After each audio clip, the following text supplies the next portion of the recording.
Here's a quote from page 43 that kind of talks about, well, what are generative questions? Quote, "They are questions that are open-ended, not easily solved, and have the capacity to generate multiple pathways for student learning.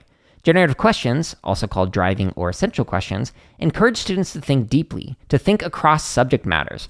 They create a need to know and provide a relevant and meaningful context for learning. Consider how students' engagement changes when provided with questions that help them see connections between computer science as a discipline and their own lives. Consider, on the other hand, a question that is primarily factual, such as, who is the original creator of the video game Minecraft?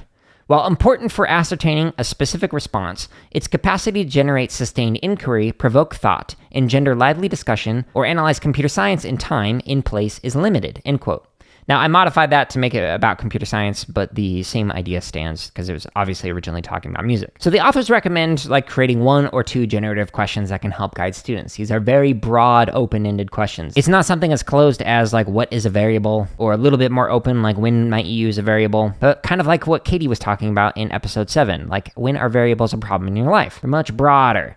There are several different episodes that specifically talk about different questions that you can ask, and some podcast episodes unpack these different types. So I'll link to those in the show notes at jaredoleary.com if you want to get some more ideas of the open, guided, and closed questions that could be used while you're facilitating a class as well as while you are designing a project. This excerpt of the CSK8 podcast is from episode number 194, which is titled Bringing Curriculum to Life: Enacting Project-Based Learning in Computer Science Programs. You can listen to the full episode as well as hundreds more by searching for the CSK8 podcast or by simply going to jaredoleary.com.